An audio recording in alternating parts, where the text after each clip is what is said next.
The fog was so thick, you could taste it cold, wet air pressing against the cockpit windows. Two fully loaded Boeing 747s, each weighing more than 300 tons, sat on a narrow runway on a small island in the Atlantic. Engines roared, radios crackled, voices overlapped. In seconds, metal would tear through metal at nearly 300 kilometers per hour.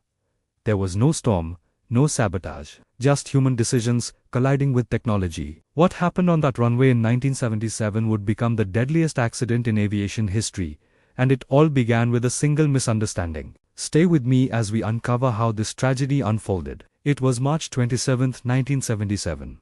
We're at Los Rodeos Airport in Tenerife, one of Spain's Canary Islands. This airport was never meant to handle jumbo jets. It had one main runway, limited taxiways, and no ground radar. But on this day, it was completely overwhelmed. A terrorist bomb had exploded earlier at the main Gran Canaria airport, forcing dozens of international flights to divert right here. Among them were two Boeing 747s, KLM Flight 4805 and Pan Am Flight 1736. These were some of the largest aircraft ever built. Passengers waited for hours inside parked planes under the warm Atlantic sun. The flight crews grew restless, with their duty time limits quickly approaching. And then, the weather turned. A thick fog began rolling in from the ocean, swallowing the runway in a blanket of white silence. The KLM captain, Jacob van Zanten, was a star pilot for the airline. He was a training captain, the guy they featured in their advertisements. His authority in the cockpit was absolute and unquestioned.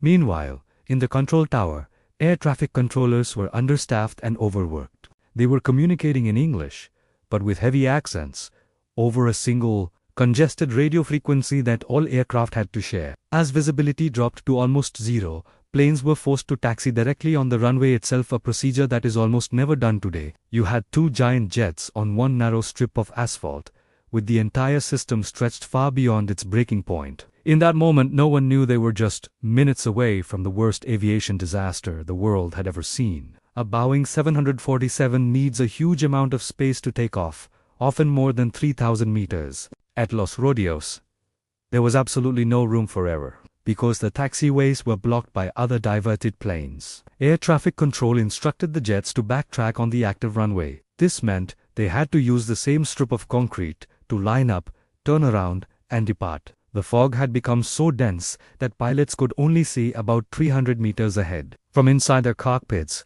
they couldn't see the other end of the runway, or each other. Critically, the airport had no ground radar, so the controllers couldn't see the plane's positions either. Everything depended entirely on radio communication. But there's a fundamental flaw with radio.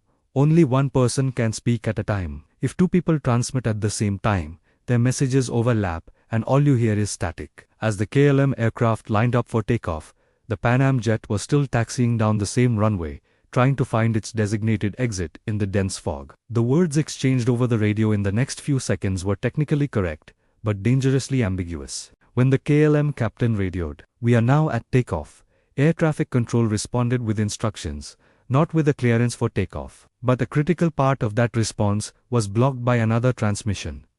What the KLM crew heard was silence. And in aviation, silence can be deadly. Inside the KLM cockpit, the engine spooled up. The massive aircraft began accelerating down the runway. The flight engineer, sensing something was wrong, hesitated. He asked a crucial question.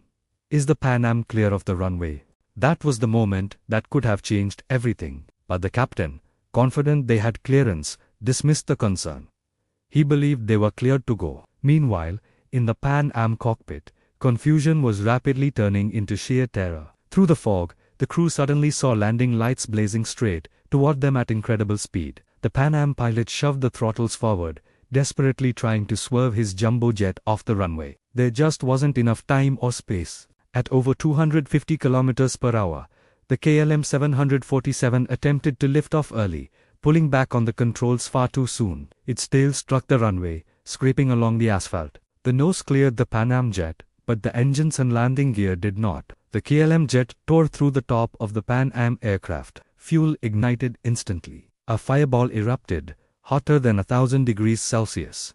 The KLM aircraft became airborne for just a few seconds before it crashed back down onto the runway and exploded. Everyone on board died instantly. The Pan Am jet was ripped wide open. Survivors had to escape through holes torn in the fuselage, running through flames and thick, black smoke. In less than 13 seconds, 583 people were dead.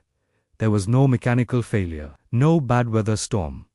Just misunderstood words, at the worst possible moment. The investigation that followed this disaster changed aviation forever. The black box recordings revealed the overlapping radio transmissions, proving that critical words from air traffic control were never heard. The phrase takeoff had been used without an explicit clearance, something that is now strictly forbidden in aviation. Investigators also identified something called the cockpit authority gradient as a key factor. The KLM captain's immense seniority and reputation had made his crew reluctant to challenge his decision forcefully. Another major discovery was the lack of standardized aviation English. Different accents, phrasing, and non-standard expressions created a dangerous level of ambiguity. The crash also exposed the risks of operating large aircraft at airports that were never designed to handle them. As a direct result, sweeping reforms were introduced worldwide. The word takeoff is now only spoken during the actual clearance from air traffic control. Crew resource management, or CRM training, became mandatory for all pilots. This training teaches crews how to communicate effectively and empowers them to challenge authority if they believe something is unsafe. Ground radar systems also became standard at all major airports. Every modern safety checklist, every assertive co-pilot's voice, and every precise radio phrase we have today can be traced back to the tragedy at Tenerife.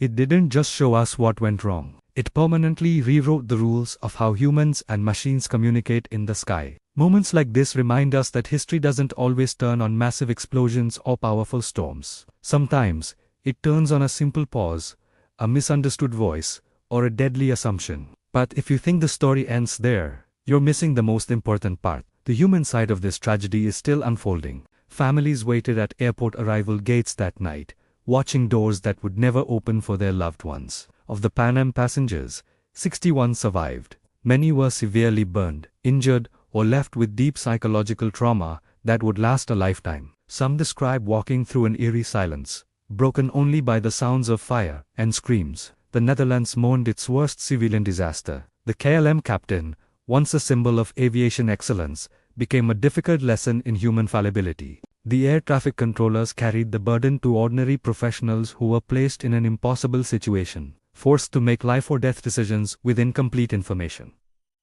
Survivors spoke of overwhelming guilt. Why them? Why did they survive when so many others didn't? Airlines rewrote their training manuals. Pilots around the world listened to the cockpit voice recordings in silence, hearing the hesitation in the flight engineer's voice where confidence should have been questioned more forcefully.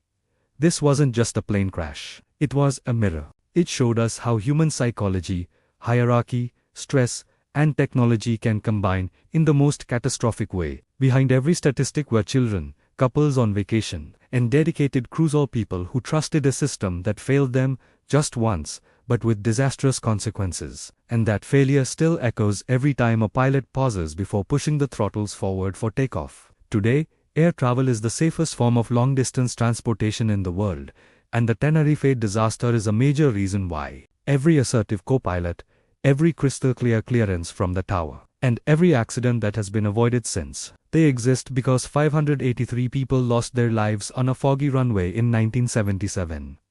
This tragedy taught the world that safety isn't just about better technology, it's about better communication. It taught us that authority must be questioned, that silence can be more dangerous than noise, and that our systems must be designed for human limits, not for human perfection. There is no mystery left about what happened at Tenerife, but there is a haunting truth that remains. Nothing physically broke. Every piece of equipment worked as it was designed to. The entire disaster happened simply because people misunderstood each other. And that might be the most unsettling lesson of all. So, what do you think? Could a disaster like this ever happen again?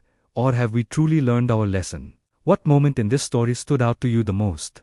The silence on the radio, the ignored doubt in the cockpit, or the fog that hid the terrible truth? Share your thoughts in the comments below. If you're fascinated by real-world mysteries shaped by human decisions, make sure you subscribe to this channel. Our next story explores another true event where one overlooked detail changed the course of history forever. Thanks for watching.